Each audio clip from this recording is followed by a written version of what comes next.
మామూలుగా మేమేమనుకుంటామంటే బీజేపీ వాళ్ళకు మోకాళ్ళ కాడ మైండ్ ఉంటదనుకుంటాం.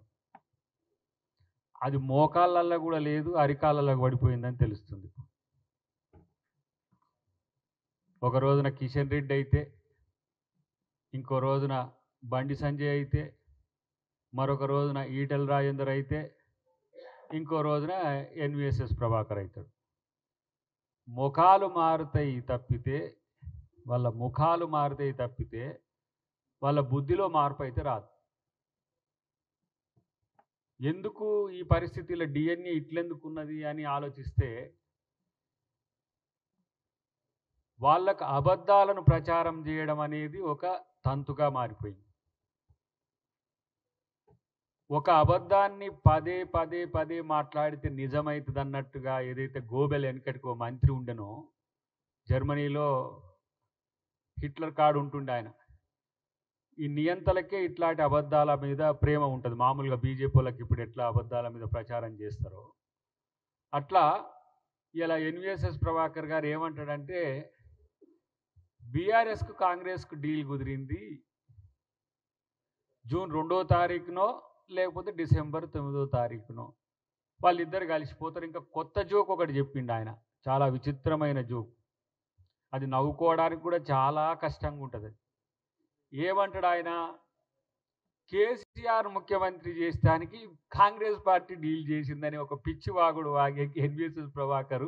ఏ గ్రూప్ నాయనా నువ్వు? ఎవరి వైపు ఉండేది? ఇప్పుడు కిషన్ రెడ్డి, ఈటెల రాజేందర్. కిషన్ రెడ్డి, ఈటెల రాజేందర్ కూడా కాదు. బీజేపీలో బండి సంజయ్, కిషన్ రెడ్డి వర్గాలు. బండి సంజయ్ ఆయన ఇప్పుడు మళ్ళా బీజేపీ అధ్యక్షుడు కావాలని ఆయన ఒర్లుతూనే ఉన్నాడు. ఇటువైపు ఈటెల రాజేందర్ తన యొక్క నైజానికి భిన్నంగా ముఖ్యమంత్రి గారి మీద మాట్లాడింది చూసిండ్రు కదా మీరు. ఇలా ఆ కల్చర్ మీరు బీప్లేస్తురు చేయబట్టి ఆ మాటలు అంటానికి మాకు ఇబ్బంది అవుతుంది. కానీ ఈటెల రాజేందర్ లాంటి వ్యక్తి లేదంటే ఒక నాయకుడు కేసీఆర్ ఎగ్జిట్ చేసి కేసీఆర్ తీసి పక్కన కొట్టిన రోజు కూడా మాట్లాడని మాటలు ఆయన అధ్యక్ష పదవి కొరకో లేదంటే ఆయన రాజకీయ మనుగడ కొరకో రేవంత్ రెడ్డి గారి మీద మాట్లాడతారు. ఇప్పుడు మా ప్రభాకర్ కూడా ఆయనకు పాపం గెలవలేదు, అది పక్కన పెడదాం. కానీ ఈ మాటలు ఎక్కడ నీకు ఎవరు చెప్పిండ్రో చెప్పు ప్రభాకర్. కాంగ్రెస్ మీద విషం జిమ్మడం తప్పితే నేనంటున్నా జూన్ 2 డిసెంబర్ 9 మనం చూద్దాం. జూన్ 2 అంటే ఇంకొక నెల రోజుల లోపే ఉంది. డిసెంబర్ 9 కూడా నీ కాలం లెక్క ప్రకారం చూస్తే ఒక 5-6 నెలలు ఉంటుంది. కాకపోతే నీ పార్టీని తెలంగాణలో రద్దు చేసుకుంటారా? బీజేపీ పార్టీని తెలంగాణలో రద్దు చేసుకుంటారా? ఎందుకు పనికిరాని చేతగాని మాటలు? మీరు పెంచి ప్రోత్సహిస్తున్న ఆ ట్రోల్స్తోని వాట్సాప్ యూనివర్సిటీలతోనే తెలంగాణ ప్రజలు, తెలుగు ప్రజలు కన్ఫ్యూజ్ అవుతున్నారు. మీ మాటలు విని పక్క రాష్ట్రాల ఉప ముఖ్యమంత్రులు కూడా అబద్ధాలను నిజమని నమ్మే స్థితికి వచ్చింది. పక్కోని కూడా జరగొట్టే దరిద్రులు మీరు. ఇలా ఎందుకు మీకు ఆలోచన వచ్చిందంటే మీకైతే చేతగానట్టుంది. మాతో పోరాడడం మీకైతే చేతగానట్టుంది. నేను గతంలోనే చెప్పిన మీ డిఎన్ఏకి అంటే బీజేపీ డిఎన్ఏకి బీఆర్ఎస్ డిఎన్ఏకు పోలికలున్నాయి. మీరు వాళ్ళు ఒకటే అని ప్రజలు నమ్మే మిమ్మల్ని పాతాళంలోకి తొక్కిండ్రు. మీకు వాళ్ళు సంబంధాలు కాళేశ్వరం నుంచి మొదలు పెడితే ప్రతి పథకంలో ఉన్నది, ప్రతి అవినీతిలో మీ పాత్ర ఉన్నది. ఏ ఒక్క బిల్లుకు కూడా మీ వాళ్ళు వ్యతిరేకించలేదు, వాళ్ళు వ్యతిరేకించలేదు. బీఆర్ఎస్ ఏ ఒక్క ఏమంటారు దాన్ని యాక్ట్లకు కూడా నల్ల చట్టాలు కావచ్చు, లేకపోతే ఈ ప్రతి రాష్ట్రపతి ఎన్నికలు కావచ్చు, అసలు బీజేపీకి బీఆర్ఎస్ అంటుగొమ్మలాగా ఉన్నదని పదే పదే చెప్పింది, ప్రజలు నమ్మింది. ఇప్పుడు కాంగ్రెస్కు బీఆర్ఎస్ని అంటగట్టాలని చూస్తున్న మీకు నిజాయితీగా నీకు దమ్ముంటే ఇది ఎవరి మధ్యన డీల్ జరిగింది అనే విషయం, డీల్ ఓకే అన్నావు కదా, ఎక్కడ జరిగిందో చెప్పే ప్రయత్నం చెయ్యి. గిట్లనే గతంలో కూడా ఒక కారు కూత కూసి అంతా ఏమైందో నీకు తెలుసు. ఇప్పుడు నేను అంటున్నా, గతంలో కూడా నేను ఛాలెంజ్ చేసిన, ఈరోజు మీరన్న మాటల్లో అబద్ధం అనేది లేకుంటే మీరు ఆ వివరాలు ఎవరితో జరిగినో బయటపెట్టి బట్టగాల్చి మీదేస్తే ఈరోజు పరిస్థితి ఎట్లా ఉంటుందో గమనించుకోండి. ఎందుకంటే కొంచెం ఎమ్మెల్సీ అయినాక కొంచెం ఈ పదాలు కొంచెం పొదుపుగా వాడమనే విజ్ఞప్తులు వస్తున్నాయి కాబట్టి మేము మాట్లాడతలేం కానీ ఇలాంటి సిగ్గుమాలిన చర్యలకు మీకు ఎందుకు దిగజారుతున్నారో మీ బీజేపీ వాళ్ళు చెప్పాల్సిన అవసరం ఉంది. అబద్ధాలు ఒక ఎత్తు అయితే నేనంటున్న బీజేపీ కాంగ్రెస్ మీద చేసిన కామెంట్స్కు కమిట్మెంట్ ఎవరు తీసుకుంటారో నేనే చెప్పండి. నేను అడుగుతున్న మిమ్మల్ని కిషన్ రెడ్డి అనిపించిందా, బండి సంజయ్ అనిపించిందా? మీరే అన్నారా, ఏ ఆధారంతో అన్నారనేది ఒకటి గుర్తుపెట్టుకో.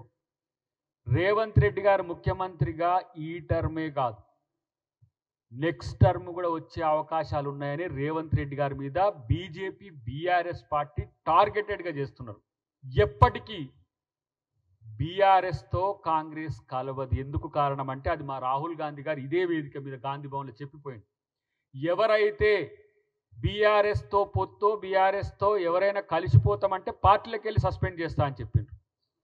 నేనంటున్నా ఇవాళ మీరు ఈరోజు బీఆర్ఎస్తో రాజకీయ రహస్య ఒప్పందం ఏర్పాటు చేసుకొని ఎందుకు మీకు సిద్దిపేటలో మీరు సిద్దిపేట మీన్స్ మెదక్లో మీరు బీఆర్ఎస్ ఎందుకు గెలవలేదు, మీరు ఎందుకు గెలిచిండ్రు ఒకసారి లిట్మస్ చేసుకోండి. ఇలా మల్కాజ్గిరిలో కాంగ్రెస్ బీఆర్ఎస్ గెలిచిన చరిత్ర ఉంది, మీరు ఎట్లా గెలిచిండ్రు? ఇలా ఉత్తర తెలంగాణలో బీఆర్ఎస్ బలమే కరీంనగర్ నుంచి పుట్టుక, బీఆర్ఎస్ అంటే టీఆర్ఎస్ మళ్ళీ మర్చిపోయారు, ఆ టీఆర్ఎస్ పుట్టింది అక్కడ టీఆర్ఎస్ ఆబ్లిక్ బీఆర్ఎస్ చచ్చి మిమ్మల్ని బతికించి మీకు 8 ఎమ్మెల్యేలు వస్తే 8 ఎంపీలు మీకు వచ్చినాయి. ఎక్కడి నుంచి వచ్చినాయి? ఎమ్మెల్సీలు మీరు పోటీ చేయలే, బీఆర్ఎస్ వాళ్ళు పోటీ చేయలే, వాళ్ళని ఆపిండ్రు. బీఆర్ఎస్కు ఈరోజు నిజాయితీగా చిత్తశుద్ధి ఉంటే వాళ్ళ కార్యకర్తలు కానీ వాళ్ళ నాయకులు కానీ, బీఆర్ఎస్ అనేది బీజేపీకి అమ్ముడు పోయిన పార్టీ. బీజేపీకి బీ టీంలు ఉంటాయి, లైక్ ఆంధ్రప్రదేశ్లో కాక జనసేన ఎట్లా ఉన్నదో, టీడీపీ ఎట్లా ఉన్నదో, అట్లనే రహస్యమిత్రుడు జగన్ ఎట్లా ఉన్నాడో ఇక్కడ బీఆర్ఎస్ పార్టీ మాతో కొట్లాడినట్టు ఉంటుంది కానీ మీ బీ టీంగానే కొట్లాడుతుంది. ఇది కాదని చెప్పి తేల్చి నేను దాన్ని నిరూపిస్తా. ఉద్యమానికి ద్రోహం చేసినట్టుగా మాట్లాడిన మోడీ ఇవాళ తెలంగాణ ఉద్యమకారుణ్ణి అని చెప్పి బీజేపీతో అంటగాగిన కేసీఆర్, బీజేపీతో అంటగాగి రాజకీయ స్వప్రయోజనాల కోసం రాష్ట్రాన్ని తాకట్టు పెట్టి, రాష్ట్రాన్ని తాకట్టు అనే దానికంటే దోచుకున్న దొంగ ఒకవైపు, రాష్ట్రం ఈరోజు ఇవ్వడము ఏమన్నాడు మోడీ, బీజేపీ వాళ్ళకి తెలవాలి, తల్లి బిడ్డ ఉంటే తల్లిని చంపి బిడ్డను బతికిచ్చిండ్రన్న దౌర్భాగ్యపు రాజకీయాలు మిమ్మల్ని తెలంగాణ ప్రజలు అంగీకరిస్తారు. వాళ్ళు చచ్చి మిమ్మల్ని నిజంగానే బీఆర్ఎస్ అనే తల్లి చచ్చి బీజేపీ అనే బిడ్డను బతికిచ్చింది. మీ బతుకు అది. ఎప్పుడైనా మీకు సచ్చుడు బతుకులు తప్పితే ఇంకొకటి ఏమి ఉండదు. కాబట్టి అలా బీఆర్ఎస్ నాయకులు మీ రాజకీయ భవితవ్యం ఏందో చూసుకోండి. ఇలా బీజేపీ చేస్తున్న రాజకీయ నాటకంలో, రాజకీయ జగన్ నాటకంలో వాళ్ళు సూత్రధారులు, మీరు పాత్రధారులు. నిజంగా ఆత్మగౌరవం ఉంటే గుండె మీద చేసుకొని చెప్పండి. పోయినసారి బీఆర్ఎస్ నాయకులు బీజేపీలో కోట్లు వేసిన వాళ్ళు మేము తప్పు చేస్తున్నామా, తప్పు చేసినామా లేదా అని. 8 సీట్లు వచ్చిన బీజేపీకి, ఎమ్మెల్యే సీట్లు వచ్చిన బీజేపీకి 8 ఎంపీ సీట్లు రావడానికి బీఆర్ఎస్ పార్టీ కాదా అని చెప్పి ఆత్మపరిశీలన చేసుకోండి. ఇది రాజకీయ విమర్శ కాదు, సగటు బీఆర్ఎస్ కార్యకర్త యొక్క ఆత్మఘోష. అది వాళ్ళకి అక్కర్లే. బీఆర్ఎస్ నాయకులు బతకడానికి, బీఆర్ఎస్ నాయకులు ద్వితీయ శ్రేణి తృతీయ శ్రేణి నాయకులు ఎవరినైనా బలి చేయడానికి సిద్ధమే.